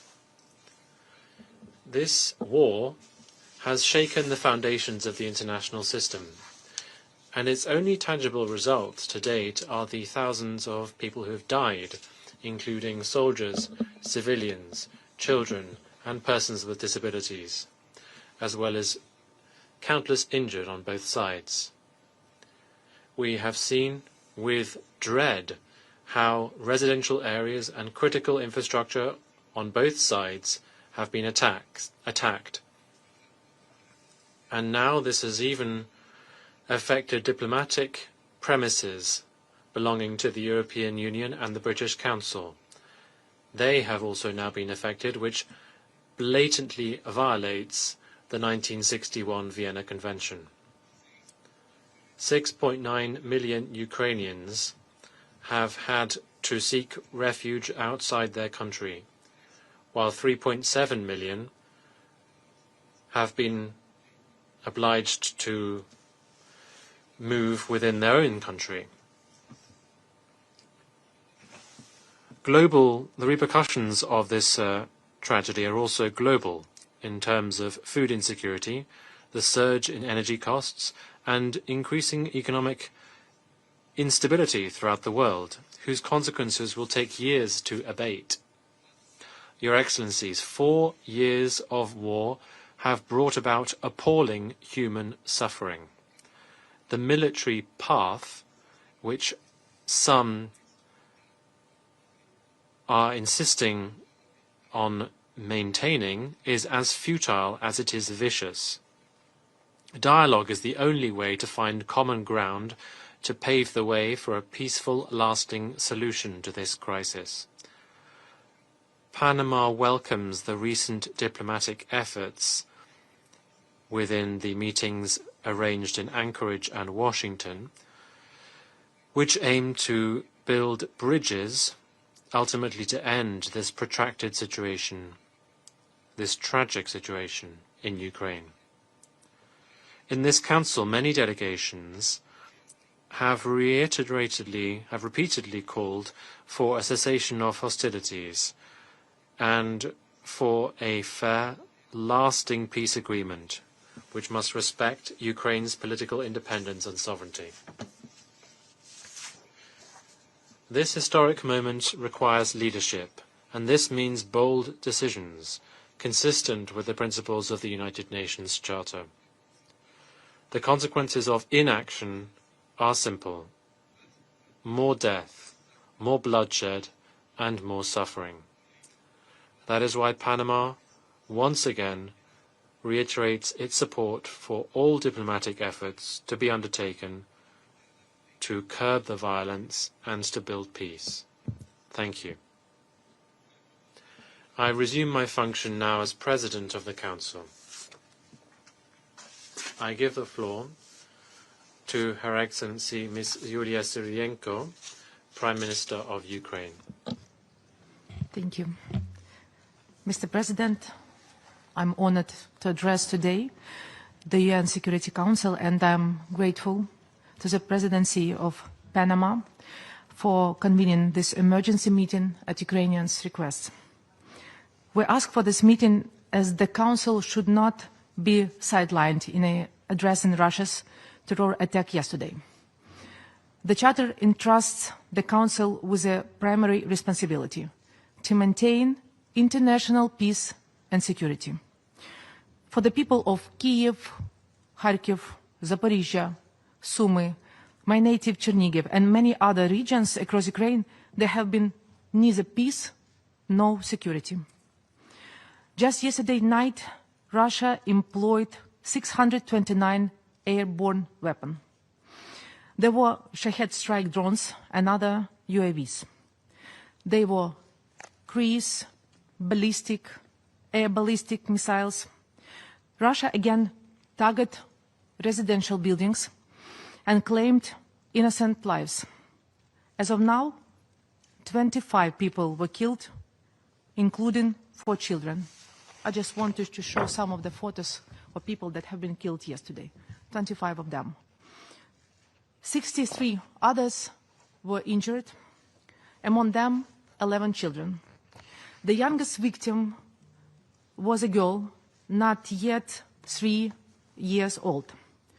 Born under Russian shelling in October 2022, she was killed by Russian shelling in August 2025.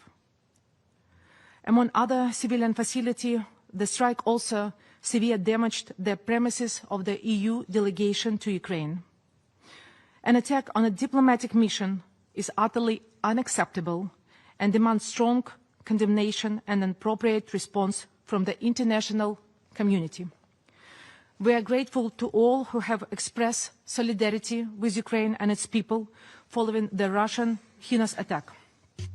I would particularly like to thank the UN Secretary General for his strong condemnation of Russian shelling and for supporting efforts to achieve a just, comprehensive, and lasting peace in line with the UN Charter. President Zelensky spoke with the Secretary General yesterday to discuss the necessary steps to stop the killings. At the same time, alongside words of support, we value concrete action that both strengthen our defense capabilities and save human lives. Ukraine urgently requires additional air defense systems to protect our people, to protect our territory, as well as long-range strike capabilities to neutralize Russian military facility from which attacks are launched. Distinguished members, let me be clear. These killings are deliberate acts of terror. It's informed decision taken by Moscow to continue its systematic campaign to terrorize civilians and extinguish any semblance of normal life.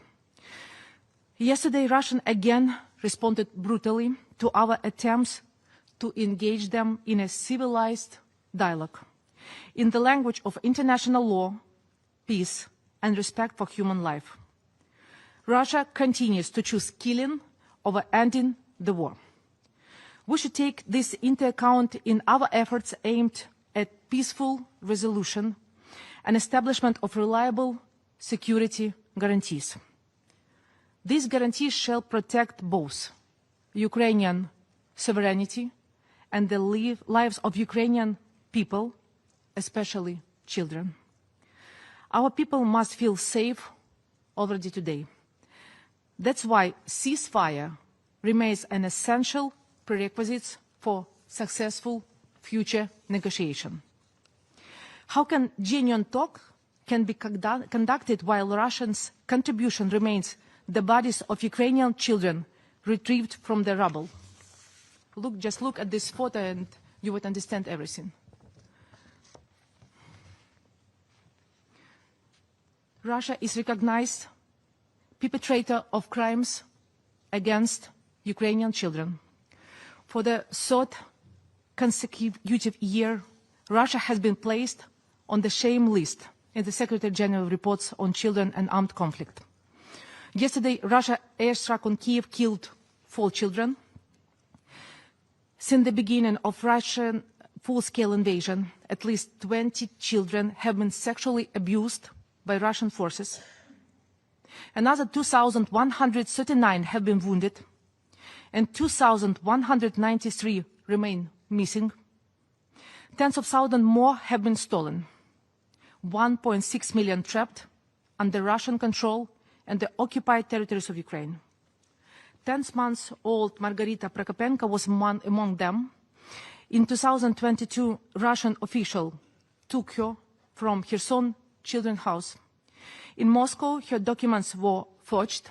She was given a new Russian birth certificate with a new name. They faked her birthplace too, and she was later adopted by Sergei Mironov, a politician close to Putin. Now she's Marina Mironova from Podolsk, Moscow region. A Ukrainian baby stolen, her name wiped away, her identity destroyed. Margarita's case is not isolated. It's policy. Ukrainian children are stripped from family, from language, from memory, from history. Mr. President, Russia kills children from a distance with missiles and with drones. And those who fall under its control, it steals. Russia erases their Ukrainian identity. Children are forced to forget who they are. Some are drafted into Russia's army. They kill and die fighting against their own people. The council cannot stay silent. Child abduction must end, and every Ukrainian child must be returned home now, before more lives are shattered. Russia's unlawful war must be stopped. All killings and attacks must stop. Violation of the UN Charter must stop. And we all know they will stop as soon as Russia is stopped. That is why our soldiers are doing on the ground, stopping Russia's advance.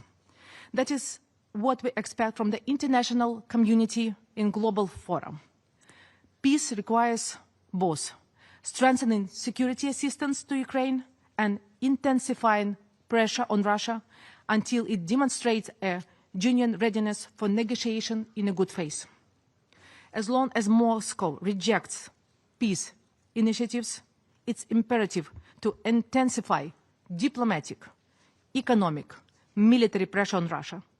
This includes swift adoption of the European Union 19th sanction package, full disconnection of Russia from international financial systems, sanctions against the so-called shadow fleet of oil tankers, the imposition of strong tariffs to undermine Russia's war economy, and the strengthening of personal sanctions against Russian political and military leadership to ensure they cannot evade accountability.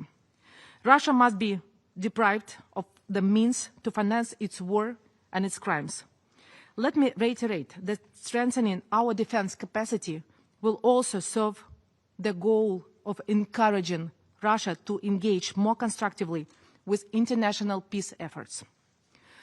Mr. President, Ukraine remains ready to give diplomacy a genuine chance with the goal of achieving a comprehensive, just, and lasting peace. We highly value the diplomatic efforts of President of the United States, Donald Trump, and the European leaders. Yet Russia's ongoing attack undermines and devalue these efforts by the American leadership, supported by many European states and states from other regions of the world. Let me emphasize, the people of Ukraine still hope that this Council and its member states, who have consistently emphasized the need for cessation of the hostilities, will now show the courage to turn word into action by supporting a relevant solution on the matter. Restoring respect for international law, above all the UN Charter and its principle of territorial integrity, will send a clear message. Aggression must be punished, never rewarded. Thank you for your attention. Agradezco a la... I thank Her Excellency Ms. Sviridенko for her statement. I now give the floor to the delegation of Poland. Muchas gracias, señor presidente. Thank you, Mr. President.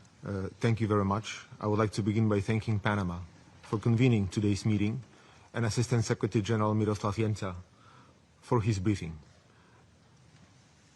I also appreciate the presence of Prime Minister Sviridенko today here with us. Poland supports the statement to be delivered by the EU. We have all heard, just moments ago, the accounts of the most tragic consequences of another Russian attack on the night of August 27th. Poland once again extends its deepest condolences to all those affected. Such systemic attacks on civilian targets are war crimes, and they demand accountability. We will continue to support all international and national efforts to bring those responsible to justice. Among the casualties of these indiscriminate assaults were diplomatic premises, including the offices of the European Union delegation and the British Council. These are not military targets. And let me take a moment to remind this chamber that on April 14th last year, the Russian permanent representative spoke from this very floor about the sanctity of diplomatic missions and about the protections enshrined in international law. He claimed that the Council knows very well that an attack on a diplomatic mission is considered a casus belli under international law. And if a Western mission had been hit, those countries would immediately retaliate and argue in this chamber that they were right to do so. So I ask, how do those words stand now? We do not retaliate. Instead, the Ukrainian, European, US leaders, with support of all peace-loving countries in the world, continue to engage in or support talks to achieve a ceasefire and stop the killing of civilians in Ukraine. Russia, on the other hand, is demonstrating its stance on peace by sending over 620 drones and missiles, escalating its brutal assaults on Ukrainian cities and innocent people. Actions, Mr. President, speak louder than words. Russia, regrettably, pretends to negotiate, while at the same time undermining diplomatic efforts and attempting to seize more Ukrainian land. Now, if Russia hopes to break the spirit of resistance and solidarity, it is gravely mistaken. Recent strikes only strengthen our determination and resolve to support Ukraine. Poland calls on allies to impose additional restrictive measures that will further weaken Moscow's capacity to wage war. We all know the truth. Russia is facing growing economic and social pressure. And because of this, it wants to force its maximalist goals on Ukraine. And it wants to do it fast. But let me be clear, Russia's blatant disregard for peace cannot and will not go unanswered. Russia will be held accountable. We will apply sustained pressure, and we will stand firmly by Ukraine's side. Mr. President, I took note that the Russian representative fled the room filled with the representatives of international community that he believes were sardines. But perhaps it is a good omen, because indeed it does take a collective unity and resolve of all of us, the members of international community, to force Russia to abandon its terror tactics, engage in genuine negotiations, and just like the Russian representative, go home. I thank you, Mr. President. Agradezco. I thank the delegation of Poland for their statement. I now give the floor to the delegation of Estonia. Thank you, President. Your Excellency, Prime Minister. I speak on behalf of the Baltic states, Latvia, Lithuania, and my own country, Estonia. We align ourselves with the statement of the European Union. We thank AC1G for his briefing and the presidency for convening us at this critical moment. Despite international efforts, it is evident that Russia has no intention of agreeing to a ceasefire. Putin does not seek even a temporary ceasefire, let alone a lasting peace. Every time he has made promises of hope to the international community, to the Security Council, or to mediators such as the United States, Ukrainians have instead been met with yet another wave of brutal and devastating attacks. The most recent attacks in Kiev on August 28 are a clear example of that. It was the second largest aerial attack since the start of the full-scale invasion, involving over 600 drones and missiles, coming just weeks after the Alaska summit between President Trump and Putin, where the Kremlin leader was trying to deceive us into believing he sought peace. These attacks left at least 23 Ukrainian civilians dead, among them 4 children. Among those killed was a 2.5-year-old child, born after the full-scale invasion and killed before ever knowing peace. Sadly, this story is just one among countless tragedies, where lives have been ruined or lost since February 2022. Behind every figure lies a human tragedy: families torn apart, children illegally deported, homes destroyed, communities shattered. Furthermore, the recent attacks on August 28 targeted and damaged also the European Union and the British Council offices in Kiev. This demonstrates that Russia will not cease its campaign of terror against Ukraine, even striking diplomatic facilities in clear violation of the Vienna Convention. Russia only pretends to have a desire for peace while relentlessly pursuing its goal of subjugating Ukraine and reshaping Europe's security order to fit its own designs. President, just a few days ago, on August 24, Ukraine marked its Independence Day. It is profoundly disturbing that in the 21st century, a European country, a full member of the United Nations, must celebrate its independence while almost 1/5 of its territory remains brutally occupied by a permanent member of the Security Council, the very body created to protect, not to undermine or destroy. Yet Ukraine has shown remarkable courage and resilience in defending its sovereignty and statehood against aggression. We pay tribute to the determination of the Ukrainian people and reaffirm our unwavering support to Ukraine's independence, freedom, territorial integrity, and sovereignty. Our message is clear. Russia is the aggressor. Its imperialistic objectives remain unchanged. The root cause of this war lies in Putin's refusal to accept the collapse of the Soviet Union. And a just and lasting peace must be grounded in the principles of sovereignty, territorial integrity, and international law. The occupation of any territory of Ukraine by Russia will never be recognized by the international community, neither de jure or de facto. Russia must be held fully accountable for the crime of aggression and for every war crime committed. Perpetrators must face justice, including through a special tribunal for the crime of aggression. There can be no lasting peace without accountability. The Baltic states stand with Ukraine for as long as it takes. Defending Ukraine means defending the sovereign equality of all member states, large and small, the core principle on which the United Nations was founded. Mr. President, as I speak here now, there are currently another attack on Ukraine underway, where planes and drones are in the air. So this is the situation we're right now. I thank you. Agradezco. I thank the delegation of Estonia for their statement.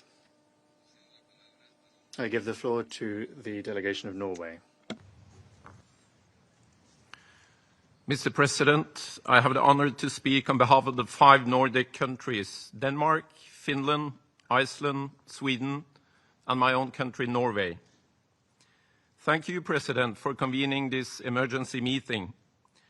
And let me also thank you, AC1G, for your briefing, and to you, Excellency, Prime Minister of Ukraine, Severdenko, for being here today and for your powerful remarks. President, on 28 August, another deadly flow of Russian attacks hit civilians in Ukraine. More than 20 people were killed in their homes, including children. Hundreds of missiles and drones fired, damaging also the offices of the EU mission and the British Council, as many have stressed today. We echo the Secretary General's and Council members' principled condemnation of these attacks. Once again, Russia has demonstrated its complete disregard for civilian lives and also diplomatic missions. The aim is clear: to spread terror and undermine efforts to end the war.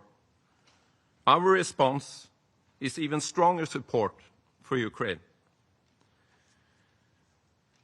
President, Russia's war of aggression against Ukraine remains a blatant violation of international law. We commend all member states who stand up for Ukraine and its sovereignty and territorial integrity. International law is universal. It must be respected everywhere at all times. We expect all members of this Council and of the UN to reaffirm a core principle of the UN Charter that international borders must not be changed by force. Since the annexation of Crimea in 2014, Russia's strategic aim of subjugating Ukraine has remained unchanged. The list of unfolding horrors in Ukraine, many of which may amount to war crimes, are causing immense human suffering. Russia must end this war. It must end its meaningless bloodshed. President, a full and unconditional ceasefire is the necessary first step. Ukraine has been ready for a ceasefire for several months. Only Russia stands in the way. Peace in Ukraine cannot be negotiated without Ukraine's participation. Security guarantees will be needed. The people of Ukraine need a comprehensive, just, and lasting peace in accordance with international law, not a pause for Russia to prepare for renewed aggression. The Nordic countries are ready to play an active role in combining the efforts of the coalition of the willing with those of the US to ensure the strength of these security guarantees. There must be no limitations on Ukraine's armed forces or on its cooperation with third countries. Ukraine is the only one who can decide which alliances it seeks. It has been said before in this chamber, but it needs to be repeated. The situation for Ukrainians living under Russian occupation is deeply alarming. Their human rights are violated. Deported and forcibly transferred children must come home safely. Thousands of illegally detained civilians should be released immediately. We demand that Russia complies with international humanitarian law and allows full, safe, rapid, and unimpeded humanitarian access in the occupied territories. Mr. President, Russia's war against Ukraine and its continued hybrid activities against Europe must come to an end now. We, the Nordics, will continue to scale up our military and civilian support to Ukraine, in close collaboration with the US, with the EU, and partners across the world. As long as Russia continues its war of aggression, we, together with partners and allies, will continue to increase the pressure on Russia's war economy. I thank you. Agradezco a la delegación. I thank the delegation of Norway for their statement.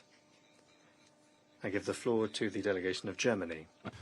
Mr. President, thank you for convening the meeting today and for the chance to speak. Let me at the outset say that I am happy that the Prime Minister of Ukraine is able to be present today. And allow me to thank Assistant Secretary Jenča for his insightful briefing at the beginning. And I would like to say that Germany aligns itself with a statement to be delivered by the European Union. Mr. President, while we are here discussing the unprovoked Russian war of aggression against Ukraine, hundreds of thousands of men, women, and children in Kiev and other cities of Ukraine are preparing for another night of fear. And as they lie down to sleep, they dread to witness yet another abhorrent attack.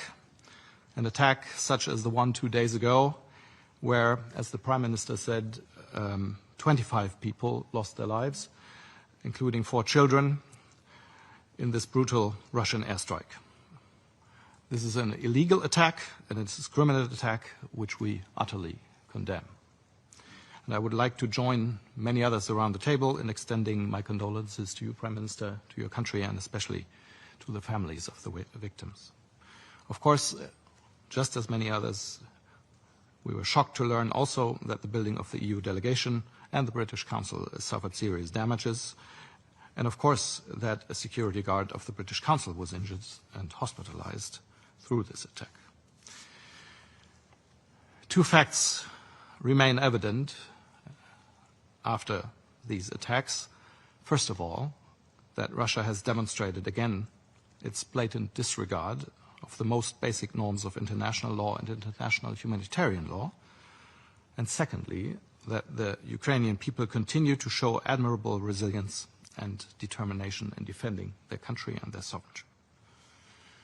Mr. President, I think we have to all ask ourselves what the intention of Russia is and why Russia is conducting these indiscriminate attacks against innocent civilians. For weeks, actually months, Russian leaders and diplomats have been claiming to seek negotiations and peace, but at the same time, Russia relentlessly launches rockets into Ukraine and into residential areas of Ukraine. The position of Ukraine, on the other hand, is clear. Ukraine has suffered an illegal invasion, which has cost more than 13,000 lives to this day, and yet it stands ready for an unconditional ceasefire. Mr. President, I think there are no excuses for member states who truly stand behind the principles of the UN Charter to look away. And every government that wishes to play a constructive role and every member state that seeks a diplomatic solution should increase pressure on the aggressor in order to finally stop the killing. My question, and the question we should ask the Russian Federation, is simple. If Russia is sincere about peace, why can it not agree to a ceasefire? Let there be no doubt, Germany, together with its European allies and others, will spare no effort to achieve an immediate and comprehensive ceasefire and ultimately just and lasting peace and long-term security for the people of Ukraine that must be rooted in the principles of the UN Charter. The territorial integrity of UN member states must be respected and international borders must not be changed by force. Germany, together with its allies, will support Ukraine in its right to defend itself as long as it takes. Mr. President, every night the people of Ukraine have to spend in fear is one too much, and it is time to act. Thank you very much. A la delegación de Alemania. I thank the delegation of Germany for their statements, and I'll give the floor to His Excellency Mr. Stavros Lambrinidis, head of the European Union delegation to the United Nations. Mr. President, thank you for convening this emergency meeting, and thank you to ASG Jenča for his updates, and a really warm welcome to the Prime Minister of Ukraine in this chamber. An honor to have you.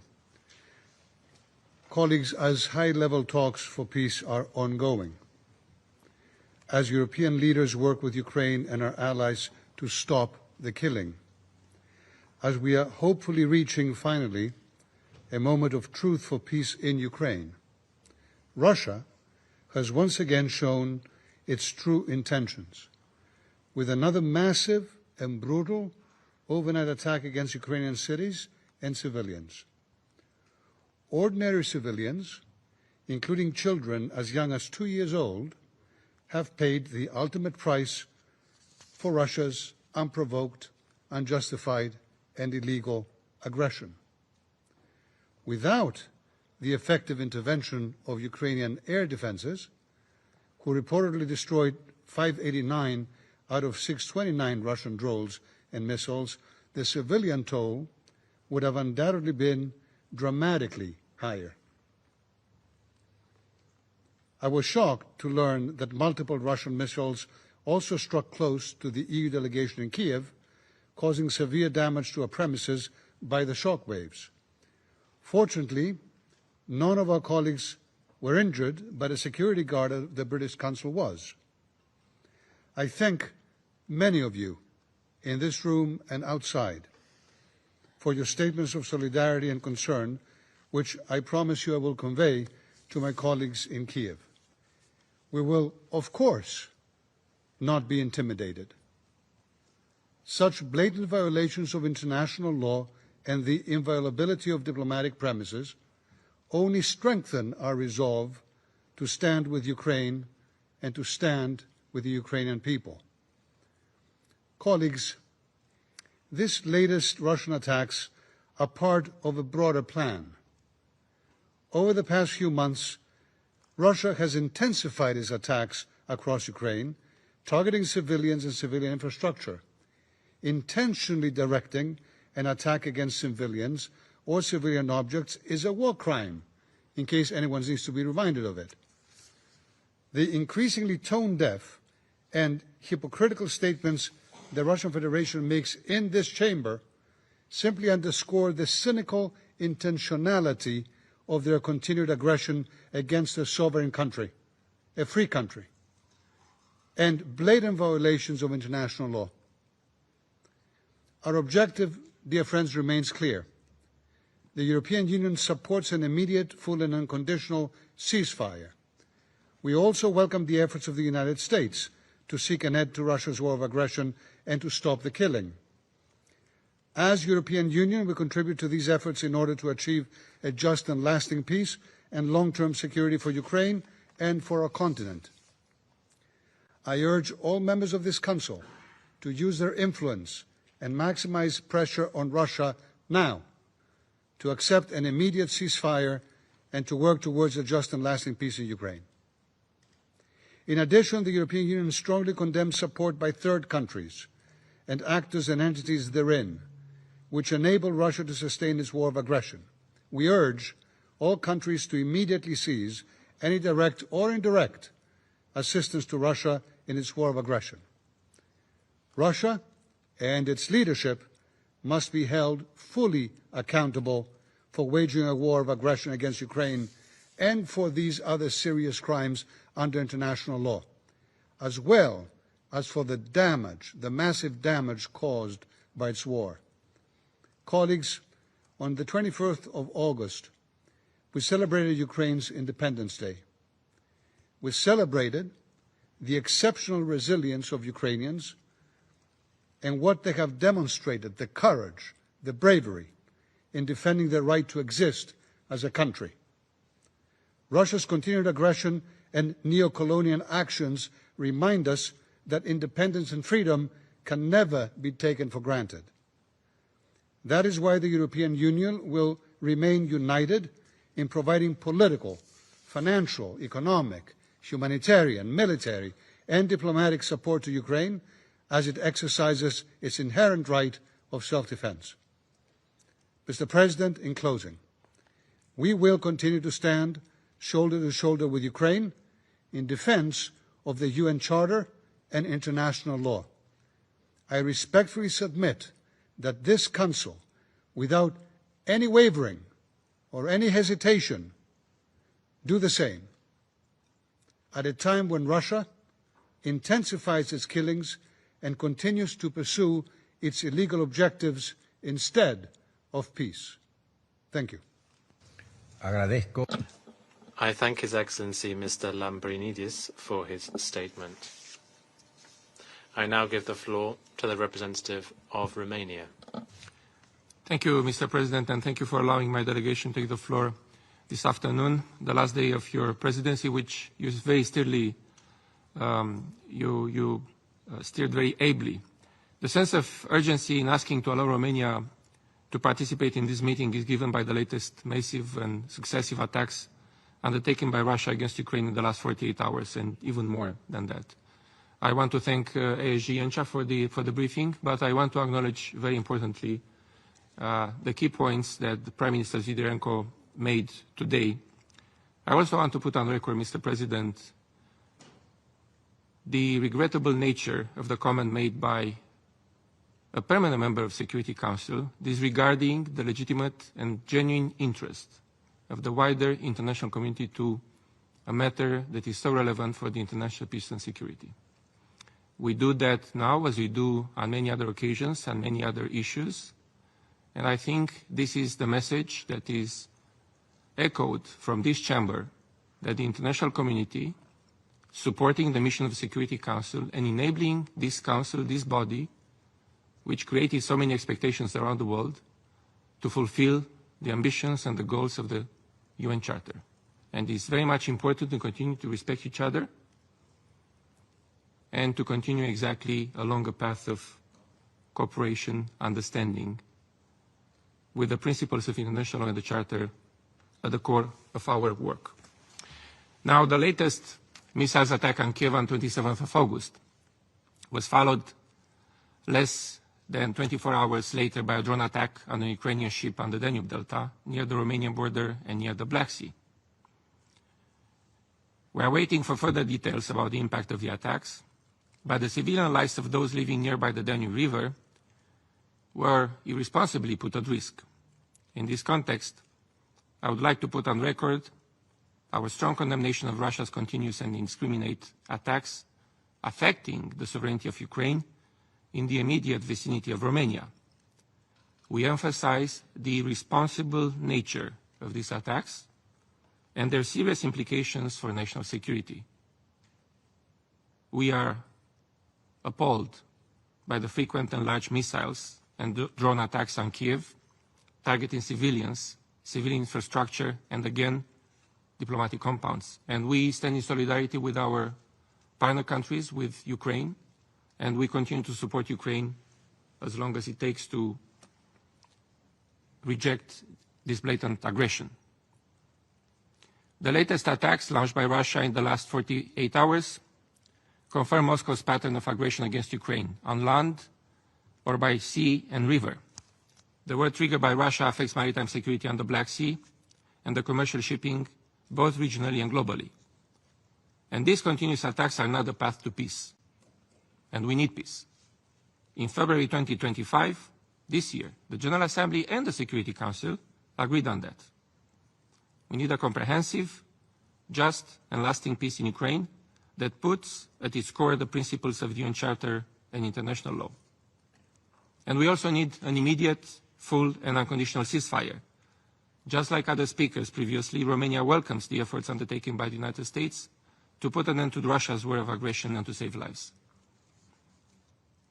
And last but not least, Mr. President, accountability is more needed than ever as we keep witnessing Russia's actions against fundamental principles enshrined in the UN Charter and the Human Rights Universal Declaration. The war started 3.5 years ago by Russia is not only against Ukraine and its people. We have said it time and again. The Russian aggression is a blatant violation of the UN Charter and international law, and it is high time now to advance on the path of peace. Thank you, Mr. President. Agradezco. I thank the representative of Romania for the statement. There are no more names inscribed on the list of speakers. But before adjourning the meeting, as this is the last scheduled meeting of the Council for the month of August, I would like to express the sincere appreciation of the delegation of Panama and our entire team to the members of the Council and to the Secretariat of the Council for all the support they have given us throughout the month of August, and for all your cooperation, without which we would not have been able to fulfill our duty. Indeed, it has been a busy month in which we rallied to consensus on several important issues within our purview. We could not have done it alone, and without the hard work, support, and positive contributions of every delegation and the representatives of the Secretariat, including the technical support team, conference service officers, interpreters, translators, verbatim reporters, and security staff. As we end our presidency, I know I speak on behalf of the Council in wishing the delegation of the Republic of Korea the very best of luck in the month of September. The meeting is adjourned.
happen?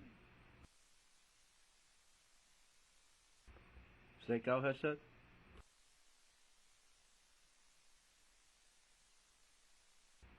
Stakeout headset?